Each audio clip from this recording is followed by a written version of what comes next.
following is a talk given by Lindsey Nelson to the East Tennessee Historical Society on February 4th, 1986, recorded by Charles Johnson of the Department of History, University of Tennessee. The Mighty Endeavor by Charles P. McDonald, Adolf Hitler by John Tolan, The Great Man Winston Churchill by Robert Payne, At Dawn We Slept by Gordon Prince, Mountbatten by Philip Ziegler, A Time for Trumpets by Charles MacDonald, The Last Lion, Winston Churchill by William Manchester, Summit at Tehran by Keith Eubank, The Pacific War, John Costello, and Stalin by Alex de Jonge. That's 18 of the books available, and there are many, many more. There are hundreds of them available, which cover various points of view with regard to World War II. Now, television's Archie Bunker called it WW2, the big one. And it was a big one, all right. It was a big drama played on a world stage. Among the players, Winston Churchill and Franklin Roosevelt, Adolf Hitler and Joseph Stalin, Emperor Hirohito and Benito Mussolini. And you could spend this night, this week, this month, this year, or this lifetime discussing any one of them. Or you could talk in detail about George Catlett Marshall, about Douglas MacArthur, about Chester Nimitz, George S. Patton, Dwight Eisenhower, Omar Bradley, Hap Arnold, Toohey Spots, Viscount Field Marshal Bernard Law Montgomery of Alamein, Lord Louis Mountbatten, Field Marshal Irwin Rommel, Le Grand Charles de Gaulle, Henri Giraud, Admiral Yamamoto, and a great many more. We then tonight will touch just the high spots, as we'll talk about North Africa and Sicily and Italy, D-Day in Normandy and Paris, the Battle of the Bulge, the Bridge of Remagen, and the link-up with the Russians at the Elbe River to end the war in Europe. And we'll speak of events, the cryptologists who broke the codes of Germany and Japan. And that made it possible, of course, for us to get a great deal of information that, generally speaking, we didn't know we were getting at that time. It was done with a machine that was the forerunner of the computer culture, with which we are inundated presently. The rockets, first the V-1, then the supersonic V-2, which heralded the coming of the age of rocketry, which enabled us to put a man on the moon in post-war achievement. Planes that flew without propellers and revolutionized commercial travel around the globe with the coming of the jet engine. And the atomic bomb, which changed our very conception of our existence and our chances of continuing to exist. These are some of the things that we'll touch on tonight as we take a long view of World War II. I'm reminded of the line that Harry Lime speaks in The Third Man when he says, "In 100 years of bloody war, Italy produced the Renaissance. In 100 years of peace, Switzerland produced the Cuckoo Clock." The Last Good War is a title that is not original with me. I have taken the liberty of borrowing that title to apply to these remarks because it's so applicable. The Last Good War means simply that it was the last war fought by the United States in which the participants in battle could feel that they had the complete support of the home front, that the people at home were proud of it. That, of course, was World War II. Afterward, we had Korea, a police action, a limited conflict that we felt lucky to get out of. And we had Vietnam, the most unpopular war our country was ever in. The reaction on the home front was one of complete frustration. Many citizens elected to ignore the war in Vietnam, and when our soldiers came home, to pretend that we didn't know where they'd been. It has taken us a lot of years to get around to assuming our position of responsibility by admitting that our people in Vietnam had been exactly where we had sent them. For my part, I know that when I would hear that we were embarking on a policy of declining the bomb Hanoi, I would think back to my days of serving in an infantry division in World War II, and my thought was, okay, if I'm up there in the foxhole, and I'm not going to get the complete support of my country with every weapon that's available to them, fine, don't bomb Hanoi, but time out, let me get out of here.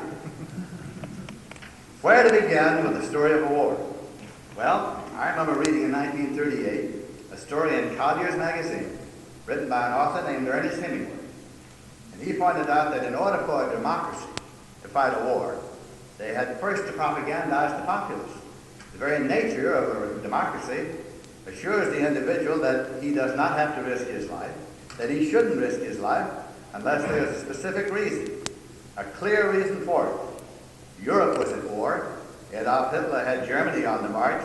Japan had expansionist ideas in the Far East, but the United States was protected. There was that great big Atlantic Ocean on one side, and there was that great big Pacific Ocean on the other side. And the most popular attitude in our country was one of isolationism. We were not threatened. Why should we give any thought to war? For what? Surely any elected official who proposed a policy of going to war would be immediately banished from office. Well, it was the summer of 1939.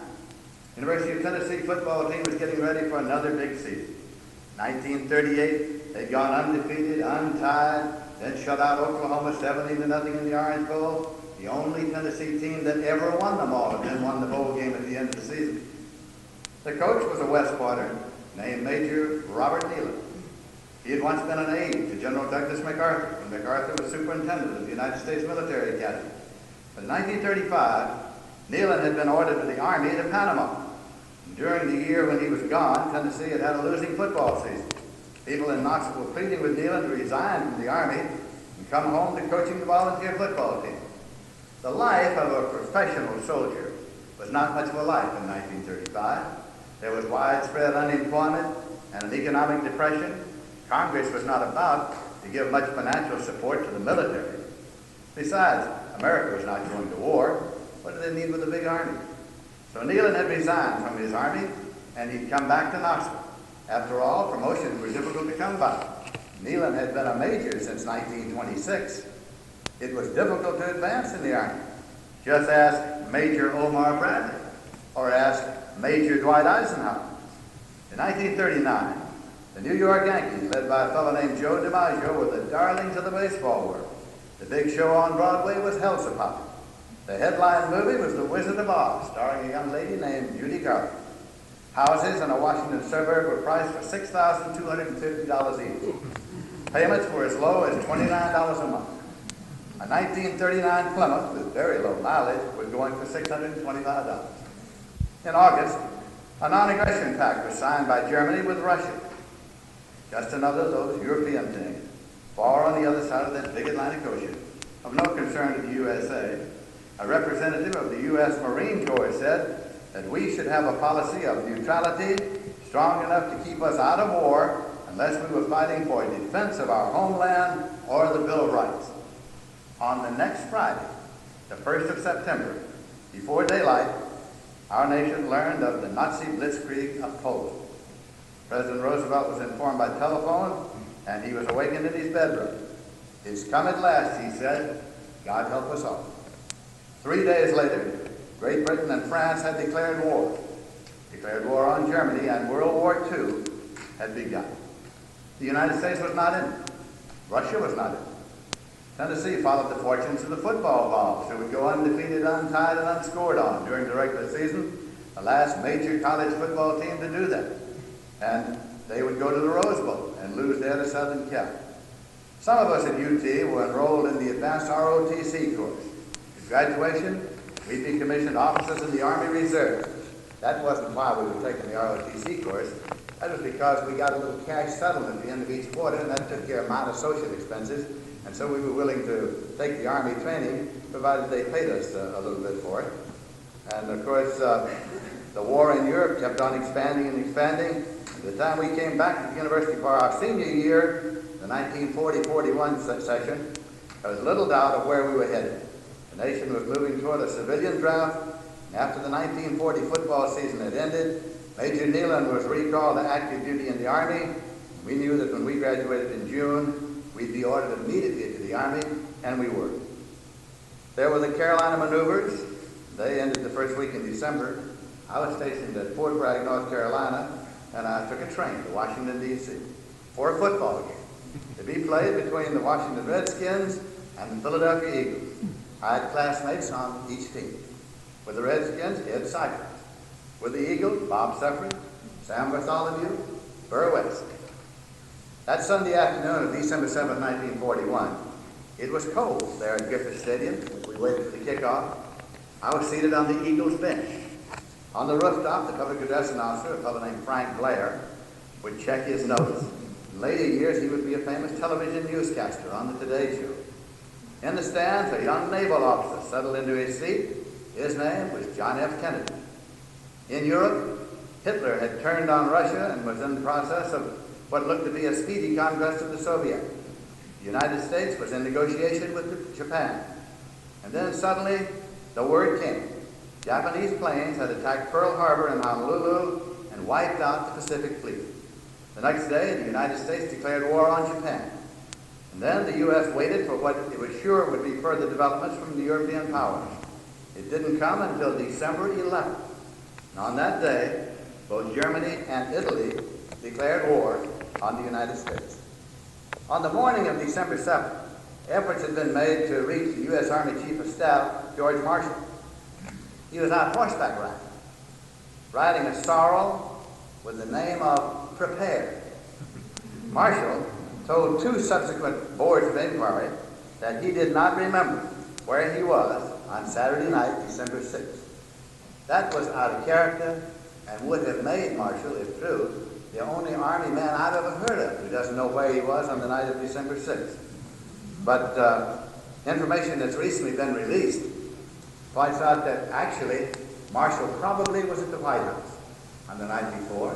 And this came about by the fact that Jimmy Stallman, once the publisher of the Nashville Banner, was a good friend of Frank Knox, who was the Secretary of Navy. They both were newspaper publishers.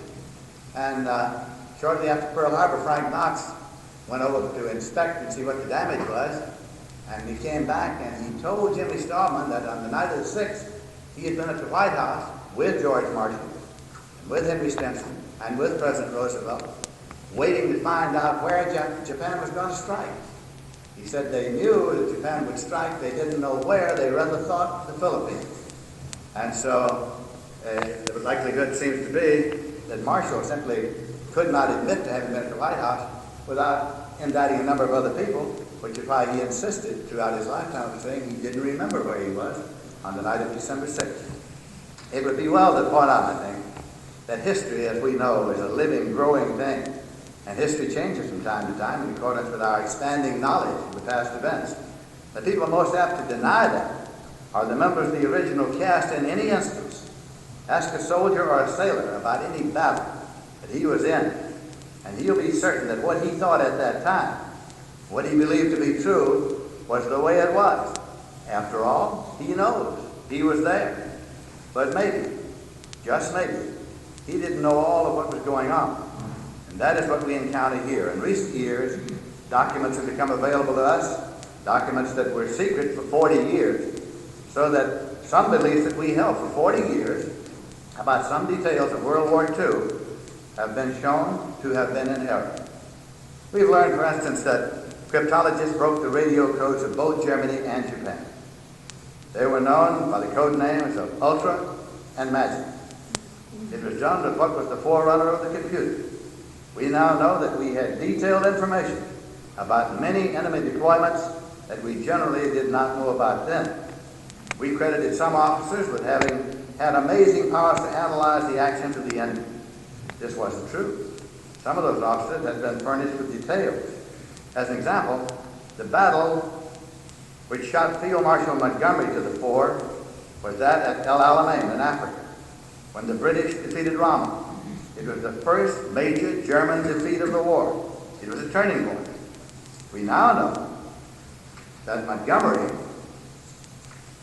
had been furnished with the complete German order of battle, that he had exact details of Rommel's battle plan.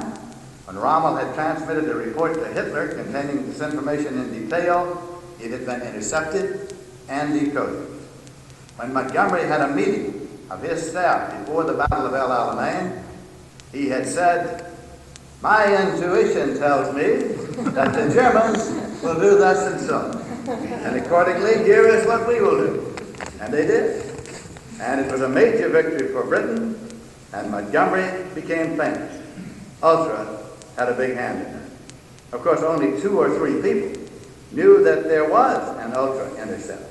As a matter of fact, in that case, Montgomery had insisted that nobody else be informed, so that no one else would know that he had the information.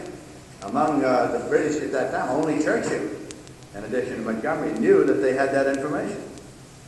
This was not known until years after the war. So in taking a careful look at history, what we're facing today is we're learning things that we didn't know. We did know that before Pearl Harbor, the United States had been fighting a sort of undeclared war on the side of Britain against Hitler. There had even been a high-level conference between Churchill and Roosevelt and their staffs in Newfoundland to map out a battle plan. This despite the fact that the United States was not at war. One major decision had been reached. If the United States went to war against Germany and Japan at the same time, they would pursue a policy of Germany first. They would, along with Britain, pursue a policy of fighting an aggressive, offensive war against Germany and a defensive war against Japan. After Germany had been defeated, then the full force would be turned on Japan. Those who had a primary interest in the Pacific were not particularly fond of that decision. But when information that was furnished by the Magic Intercept permitted the United States to score a major naval victory at Midway, only 6 months after Pearl Harbor, things looked brighter in that area. In retrospect, it would seem that the decision to fight Germany first was a fortuitous one for the United States. If they had elected to fight Japan first, it is entirely possible that Germany would have been able to develop the atom bomb in the extra time that they would have been afforded, and that might very well have changed the outcome of the war. However, we were now into World War II, and my remarks from here forward will be directed to the war in North Africa and Europe, since that is the war in which I was personally engaged. And one should always remember that the most important part of any war is the part that you yourself are in. I used to listen to the 9 o'clock news on the BBC in London during the war years, and they would detail a bombing raid on Berlin, and so many hundreds of thousands of pounds of bombs had been dropped. And they'd finish up saying, and only one of our aircraft is missing. My thought was always, well, that's all right, but if you happen to be in that aircraft, it's the most important thing that happened in this war. I spent the entire war as a staff officer. I was not a combat soldier, and I always like to get that disclaimer in. I was with the 9th Infantry Division, which was a regular Army division. I was ordered right from school here in Knoxville to the 9th Infantry Division, and I stayed with it till the end of the war. And I beg your indulgence as I simply recall that a young fellow coming over to Knoxville from his hometown in Columbia, Tennessee, and graduating from the university just in time to get into the Army, yet he's getting into a big war, is going to have some unlikely experiences and meet some very unlikely people. When I reported to the 9th Division at Fort Bragg, North Carolina, in that summer of 1941, the commanding general was General Jacob L. Devers. Jakey Devers would be, Vera said, the commanding general of the European theater before Eisenhower, commanding general of the 6th Army Group, commanding general of all Army ground forces. The regimental commander to whom I reported at the 47th Infantry was Alexander M. Sandy Patch. General Patch would become commanding general of the 7th United States Army and the assault commander on the invasion of southern France. The battalion commander of the 34th Field Artillery was William C. Westmoreland, who would be a U.S. field commander in Vietnam and U.S. Army Chief of Staff as a 4-star general. I was in the presence of Franklin Roosevelt as he reviewed the United States troops in Morocco following the Casablanca Conference in 1943. I was in charge of war correspondence as they covered the visit of General Eisenhower and Prime Minister Churchill in southern England shortly before D-Day in 1944. As the 9th Division trained to be a part of the first United States land offensive of the war, that in North Africa, a great many distinguished visitors came from Washington to Fort Bragg for tours of inspection. I was assigned as a conducting officer, which means that I was a guide for the distinguished visitors, showing them the various stages of training around the post. That assignment permitted me to meet some legendary military figures. Included in my guests were General Sir Thomas Blamey of the Australian Army, Sir John Dill, Chief of the British Imperial General Staff, Lord Louis Mountbatten, at that time Chief of the British Combined Operations, and as such, Chief of the Commandos, later Supreme Commander in Southeast Asia, and the last British Viceroy in India, General George C. Marshall, U.S. Army Chief of Staff, Frank Knox, Henry Stimson, and a fellow named George S. Patton, Jr. In November of 1942, then, came the first American land offensive of the war, the landings in North Africa. The Western Task Force, commanded by Patton, landed at 3 points on the Atlantic side of Morocco. The Central Task Force at Oran, the Eastern Task Force at Algiers. There were all sorts of intriguing little sidelights. For instance, the 1st Infantry Division and the 1st Armored Division, landing near Oran, had trouble with their shortwave communications, with their radio traffic, because it was garbled with the shortwave broadcast of a football game. The game between Army and Notre Dame kept cutting into the attempts to keep up communication between the ships and the soldiers who were landing. American units were not very well organized at that time. They ate canned sea rations. They sang bawdy Army songs as soldiers do, like one that was entitled "Violate Me in Violet Time." And they wondered how they happened to be in a place that sounded so exotic. Casablanca, Algiers, was actually so filthy. They never could find Ingrid Bergman or Humphrey Bogart or Eddie Lamar or Pepe Le Mocha. General Eisenhower was in command from his headquarters located in the caves at Gibraltar.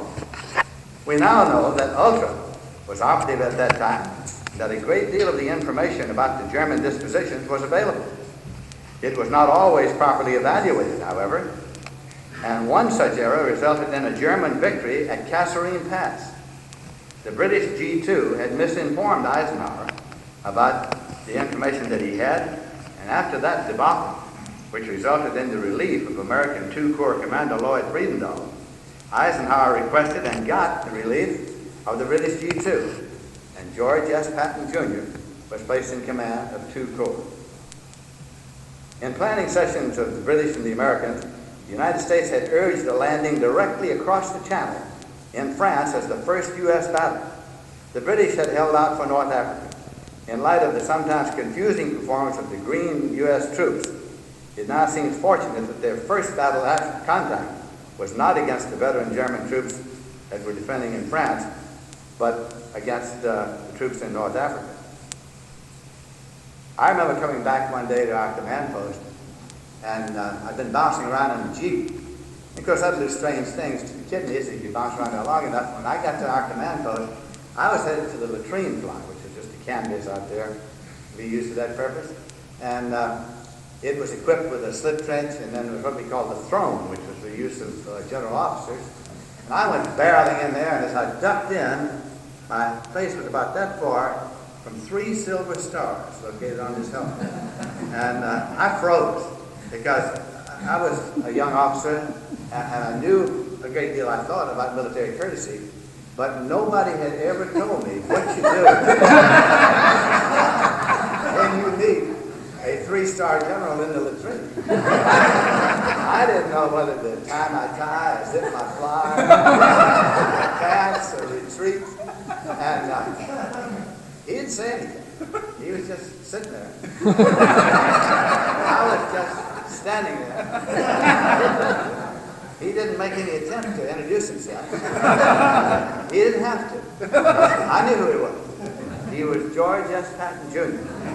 And finally, I ducked on over and passed him, and on the way back out, I couldn't resist just tipping my helmet. And then I just ran like hell, because he ever pulled up those trousers and coming out of there. I want to be far away. But since then, people have said to me at various times, "Did you ever meet General Patton?" I said, "Yes, we met." As a matter of fact, we met several. So just jump a little bit ahead to keep train of the Patton narration going. Patton, of course, got himself into trouble in Sicily when he slapped 2 soldiers in a hospital. He slapped them both, and when word finally got out, Eisenhower ordered him to apologize to every soldier in Sicily. And he did. I must say, as one to whom an apology was directed, it was hard to recognize, because what Patton said mostly was, as I recall, if I did anything, I'm saying he didn't say he did, he said, if I did anything to offend any of you during the battle, it was just because I love you all so much. That was his Eisenhower ordered apology. But he was left in Sicily. When we went up north to get ready for Operation Overlord, which was the invasion of Normandy, Patton was left because Patton was a very unpopular man. And it was said at the time, if Eisenhower had given him a command, they would have fired Eisenhower. And they probably would, because the parents of the United States all across this country were up in arms. And of course, not only that, that's a court-martial offense he had committed. Slapping an enlisted man is a court-martial offense. And Eisenhower knew that. So he was just trying to save him. So they left him in Sicily, and his total command was a company of MPs. And there was a war correspondent named Tom Henry, who had been the first science editor of the Washington Star. And Tom had stayed down a while, and then had come up to England, and I was having dinner with Tom. And I said, "What is George S. Patton Jr.?" He said, "Well, for instance, he's got his command post in the throne room at the palace, and he's praying in public about twice a day." Patton was a very strange fellow. And he said, I was there the other day, and he looked at me and said, "Tom, what do you know about Jackson Valley campaign?" I said, I know he had one, that's all. He said, "Tom, what do you think about reincarnation?" He said, I said, "I don't know much about that either." He said, "You know, I just reread the details of Stonewall Jackson Valley campaign, and I found that it parallels almost exactly the tactics in my Sicilian campaign. And I wonder if I might be the reincarnation of Stonewall Jackson." And Tom said, "I'd be against the lip of the door." So, about that time, I went into London one day and went over to the 1st Army Group, which was just the headquarters, and said to a major I knew there, "Where's George S. Patton Jr.?" He said, "Back in the United States." We were getting ready for the invasion. He hadn't been around there at all. He said, he's back in the United States and has no command. I said, "Fine." So I went out and got in the command car. It was a rainy day in London, and I went disking down with my driver at the first stoplight. And I turned like this, and there was a sedan pulled right up here, and there's a guy in the back seat. He has an overseas cap, but no insignia. He has a short coat and no insignia. And I am that far from George S. Patton Jr. And I said to my driver, "Would you stop at the first bar down here for a minute and let me get pumped up a little bit?" So I went and got a double scotch and went back to the 1st Army Group and said, "Where did you say George Patton was?" He said, "In the United States." I said, 2 blocks down this street at the first stoplight." They started laughing. I said, "Well, as a matter of fact, he's easier, but he's incognito. He's in the theater." I was interested when the movie Patton came out some years ago. They have the scenes of his being incognito in England, which he was at that time. And of course, he didn't. His army did not become operative until August 1st. And when he came over with his headquarters before that, of course, he was making all sorts of noise. At this time, Omar Bradley was commanding the 1st United States Army. And one day at a press conference at 3rd Army, Patton waved a $1,000 bill and said, "I'll bet $1,000 I beat Bradley into Paris." Well, Don Whitehead was the senior Associated Press correspondent on the continent, and that night at Bradley's conference, he said, "Are you aware that General Patton is betting $1,000 he'll beat you to Paris?" And Bradley said, "Well, that's typical of George. He hasn't read the entire order. If he did, he'd know that the same order that creates his 3rd Army and makes it operative makes me the commanding general of 12th Army Group and his immediate superior. I'll send him to Marseille if I want to." So that was the general attitude about that time. But we jumped a little ahead of the war in Africa simply because of the fact that Patton, of course, became our biggest figure there. And in a war, you have to have heroes. The home front needs heroes. And you'll create them one way or the other. And no such individual as the one depicted in the motion picture ever really existed. But we created a hero. And George Patton did not resist the role for one moment. And he became commanding general of 2 Corps, and then Bradley finished up in North Africa, and Patton went on to become commanding general of 7th Army in Sicily. And then the slapping incident occurred, and we went up north and got ready for D-Day, while the other troops went to Italy and fought the bitter Italian campaign. Now, as we got ready for Overlord, which was the invasion of Normandy, the beach areas were Utah, Omaha, Juneau, Gold, and Sword. And if you were ever on one of them, you'll never forget those names. I went in Utah, and we had all of our vehicles waterproof so that the exhaust would go 6 feet in the air. So you could come off the landing craft And you could drive with the driver actually underwater, the Jeep underwater, as long as you kept that exhaust up there. So I instructed to our driver where France is there. Don't take any turns, because France is right there. Don't turn left and right and go run up and down it. And we thought we'd be all right if we didn't run into a shell hole. And so that was the invasion. We didn't know that we had been told through the intercept about the German dispositions and what they were, which enabled us to take Carentan, which was the town between Omaha and Utah Beach. Those are things that we were just finding out these days. The breakout, Normandy came along the San Loperio Road, and we were going to bomb on a smoke line, and the smoke drifted so that we bombed our own troops. And it resulted in hundreds of our own men being killed, including Lieutenant General Leslie J. McNair, who was commanding general of all United States ground forces. Then on August 1st, 3rd Army, commanded by Patton, became operational, and it made that mad dash across France, and Patton became the star of the show. Meanwhile, the invasion of southern France was being ready by a combined American and French force commanded by Lieutenant General Sandy Patch, who would command the 7th Army. And on August 25th, Allied forces began the liberation of Paris. It began before Bradley and Eisenhower had intended. The French underground made an early move and was exposed, and they had to have help and asked for it. Eisenhower said that when he could not resist the chance to visit Paris a few days later, that most of the invading forces had been swallowed up into the beer halls and brothels of the city.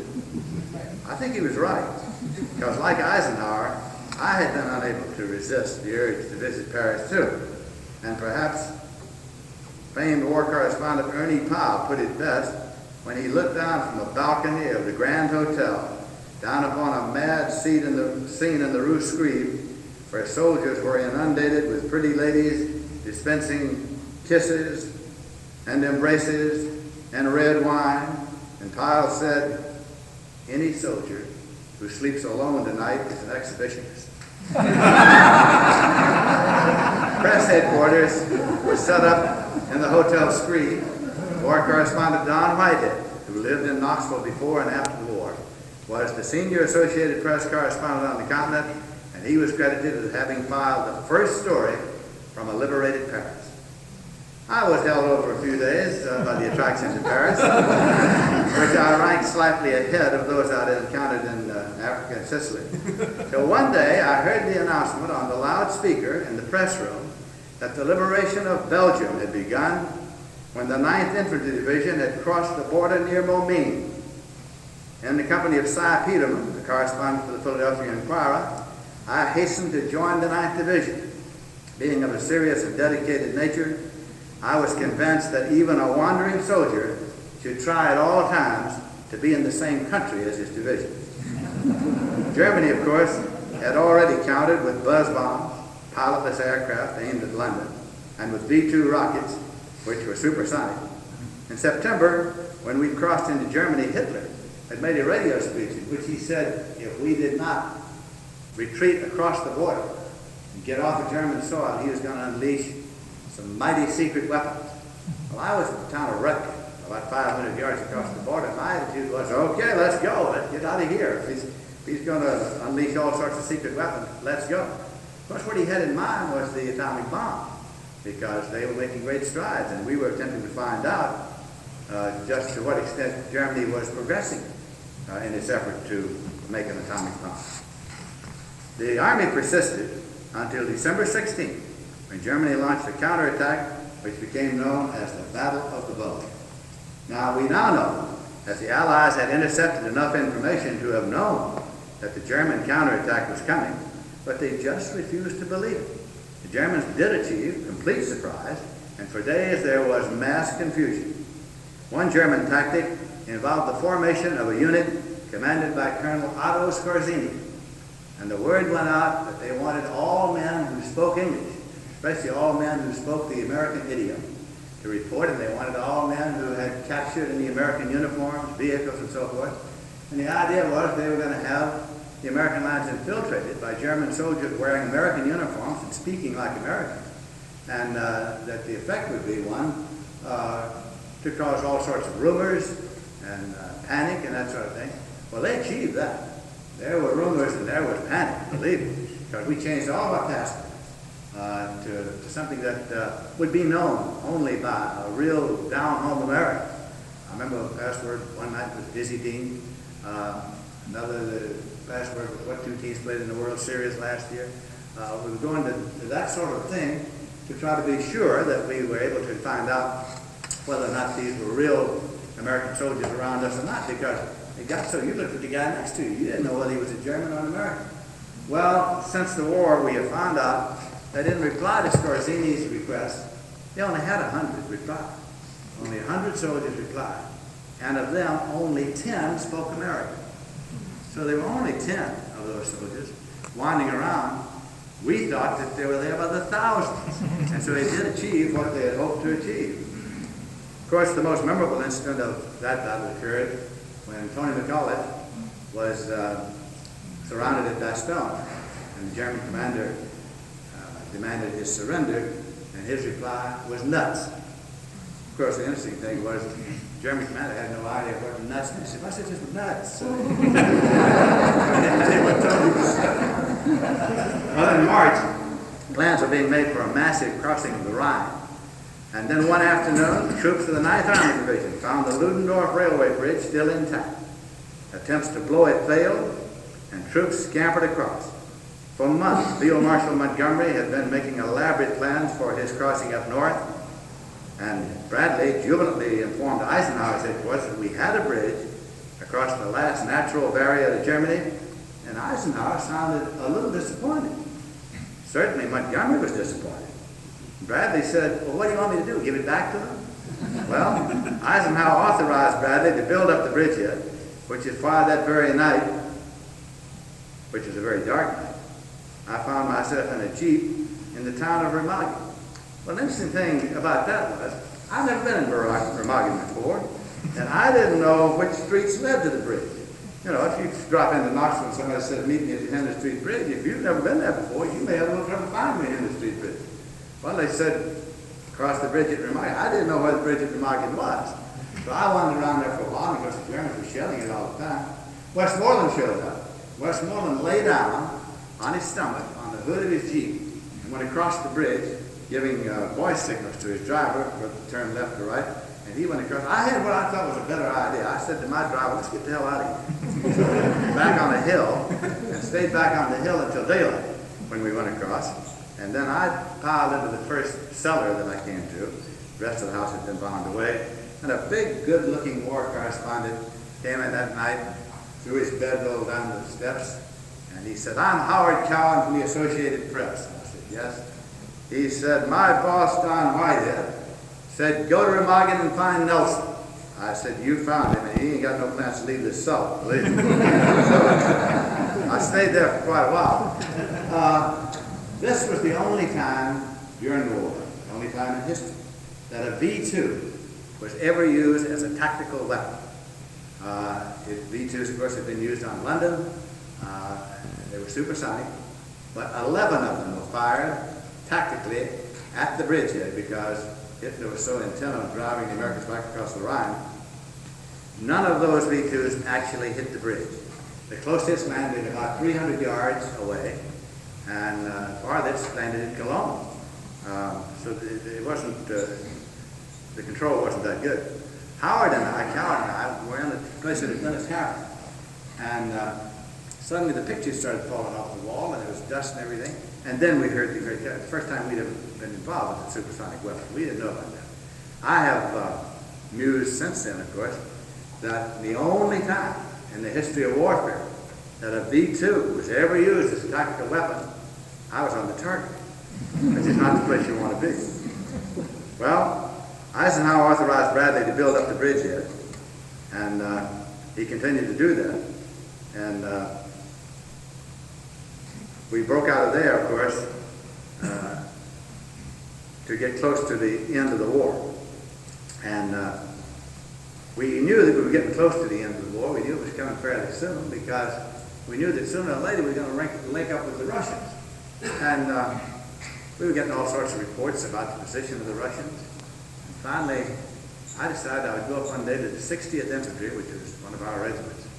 And they were up on the Elbe River about 50 miles from Berlin.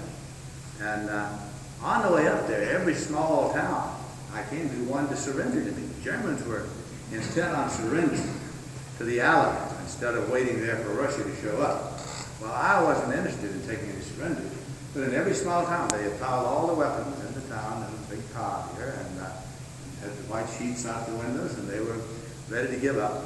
Well, I got up to the bombed-out bridge across the Elbe, and I got on my Jeep. I took about 3 steps, and there was a shot and hit just behind me, so I started yelling, Amerikansky, Amerikansky. I didn't know what that meant, but I thought it was American. So then I saw an American soldier who stuck his head up, and he was a fellow I knew, named Russ Sneller, in Denton, Texas. Russ and I had been together since Fort Bragg. So he called me down, and he had linked up with a Russian.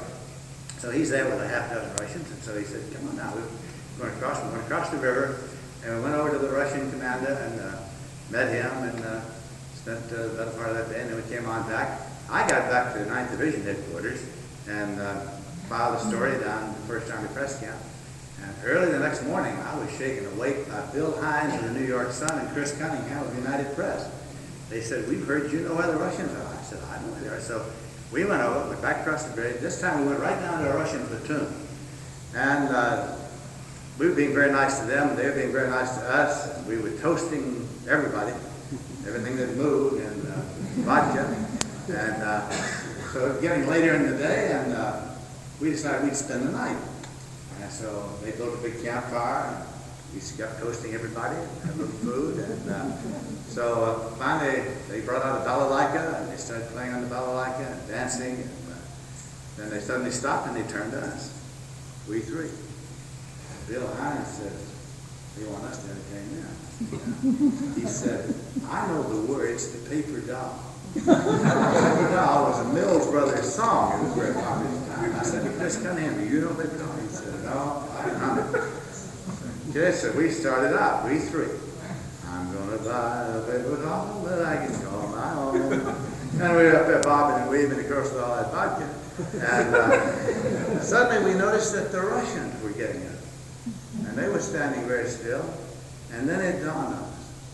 They thought maybe this was the national anthem. And they wanted to pray their proper respects. That's a little tableau you won't find in many of the official histories of World War II. The Russians and the Americans standing at attention while 3 swacked Americans saying paper doll.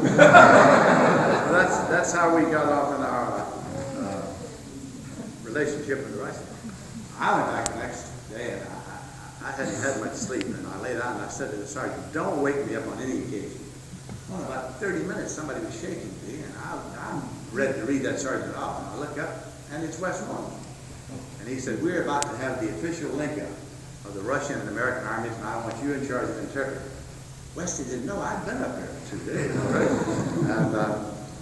And just to make a long story short, we did go back up there, and a newsreel guy came and got me. He said, would you walk around the building with a Russian soldier? And I did. About 3 years ago, I was sitting home one night, the phone rang with a producer I knew in Los Angeles. He said, where were you at the end of the war? I said, I was at the Elbe, about 50 miles from Berlin. He said, have you watched the Mike Douglas show this week? And I said, no. He said, he's been dedicating it to the end of World War II. And they had a newsreel shot the other night, and I said to my wife, that's Lindsey. That's Lindsey on that newsreel shot. I said, well, it was. I've never seen it, but I remember the guy taking it. So I called Mike Douglas and said, where did you get that film? He told me the name of the company on Madison Avenue in New York. I called the fellow and said, look, I'm a sportscaster type fellow here. You've got some film that I want to have a look at. And he said, fine, come down here. If it's what you think it is, you can have it. So I went down. He gave me the film. I took it to CBS. They made some blow-ups of stills, and I have them on my wall right here, Cherokee Bluff. The Russians and Americans meeting up at the end of World War II. Information which has become available in the past 40 years has made it very clear that Russia's Joseph Stalin knew what his aims were every moment. In fact, I got a booking in the mail today from Morrow and Company on Stalin. He foresaw no great difficulty in the ultimate victory over Germany, and his hope was that Britain and the United States would fail. leaving Russia free to occupy most of Europe. While Stalin pushed for the Second Front and the invasion of Normandy, he was hoping that it would fail. News of the German V-1 and V-2 rocket attacks on Britain caused great delight in Russian military circles. Alex de Jorns concludes, had it not been for the remarkable success of Overlord, the Normandy invasion, the Iron Curtain would have traced its way down the coastline of France. The most significant achievement of Britain and American arms in World War II was not the defeat of Germany, but the containment of the Soviet Union. At the Potsdam Conference in July of 1945, President Truman mentioned to Stalin that the U.S. had successfully tested the atomic bomb. Truman says in his autobiography, Stalin didn't know what I was talking about. Truman was wrong. Stalin knew exactly what he was talking about. He knew all about it. After the U.S. had used the atomic bomb in Japan, Stalin said, I do not consider the atomic bomb such an important force as some politicians are inclined to think. The bomb is destined to intimidate people with weak nerves, but it cannot decide the outcome of the war. Atom bombs are far from efficient for that. Of course, exclusive possession of the bomb's secrets creates a threat, but against it, at least two remedies exist. One, the secret cannot long remain a secret. And two, the use of the bomb will be ruled out. And it was.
General Bob Neyland, I recall here saying that he never knew why MacArthur's tour was cut short. Well, history has told us that a woman was the cause of it all. General Pershing was the chief of staff, and it seemed that MacArthur and Pershing had the bad fortune fall in love with the same lady, and MacArthur married her. It is first one. So the senior chief of staff, Pershing, sent the junior superintendent, MacArthur, as far away as he could send him to the Philippines, where, of course, he stayed for years and years and years. We have learned of the close relationship between George Patton and his niece, Jean Gordon, of her suicide a few weeks after Patton's death. We've learned of the relationship between General Eisenhower and his British aide, Kay Summersby, and of General Marshall and Queen Frederica of Greece. We could document a great many of such liaisons to no purpose, except to make the simple point that attractions between men and women are not suspended by the boundaries of a combat zone, and one who suspects that they are has not been there. It's an important part of history. Now, looking back more than 40 years, our historical conception of World War II will bear adjusting here and there. Many Americans believe that the biggest factor in the war was the American production capacity, that the war was won on the American production line, turning out airplanes and tanks. Production was a big factor, but the Allies never did have enough landing craft. The biggest strategical decisions were made on the basis of available landing craft. If there had been more landing craft, some of the decisions about landings would have been different. Reviewing the amount of information that was available because of the breaking of the Japanese code, there's some who have contended that MacArthur was the best informed general in the history of warfare. In any case, he insisted that he be permitted to return to the Philippines, and he did. Although there are those who thought then and think now that there was no absolute necessity of that move. And then came the very late entry of Russia into the war against Japan at our insistence on the side of the Allies, the use of the atomic bomb, and the end of World War II. The process of bringing all of that to a close is still going on.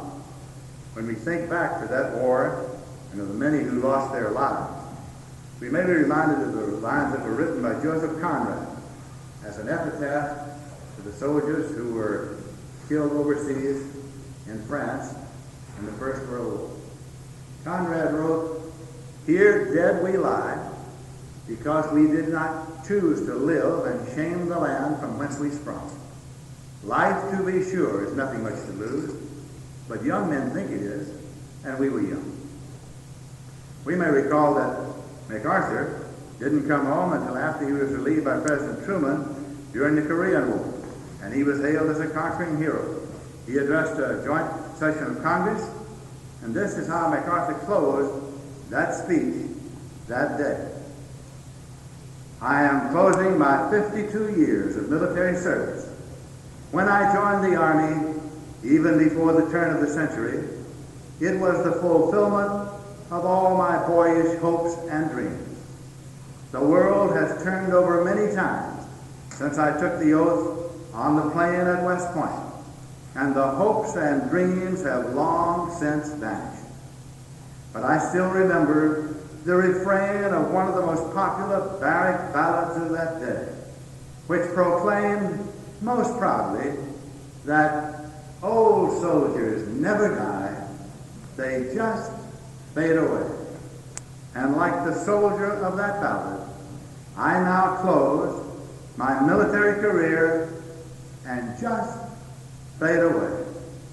An old soldier who tried to do his duty as God gave him the light to see that duty. Goodbye." And there was not a dry eye, certainly in Congress and maybe across this nation that afternoon. He lived a comparatively quiet post-war life, and when he made his final visit to his beloved West Point, here's the way that he closed that speech, which has become a military classic. "The shadows are lengthening for me. The twilight is here. My days of old have vanished, tone and tint. They have gone glimmering through the dreams of things that were. Their memory is one of wondrous beauty, watered by tears, and coaxed and caressed by the smiles of yesterday. I listen vainly but with thirsty ear for the witching melody of faint bugles blowing reveille, of far drums beating the long roll. In my dreams, I hear again the crash of guns, the rattle of musketry, the strange, mournful mutter of the battlefield. But in the evening of my memory, I always come back to West Point. Always there echoes and re-echoes in my ears, duty, honor, country. Today marks my final roll call with you, but I want you to know that when I cross the river, my last conscious thoughts will be of the Corps and the Corps and the Corps. I bid you farewell." That day, MacArthur, of course, was giving a rousing reception by the Corps. And Mrs. MacArthur, Jean, of Murfreesboro, Tennessee, was standing with General Westmoreland, who was the superintendent. And as MacArthur walked by, he gave Jean a big wink. And Westy said to her later, "What was that all about?" He said, "I've been the audience for the last 30 days. He's practiced that every night." So, those are some of my memories of World War II. The thing that I'm surest of was best expressed, I think, by James Jones. James Jones, who had been in the Army before he rode from here to eternity, and passed away several years ago. Later years he lived on Long Island, and he had written the text for a volume called WW2, and he wrote an epic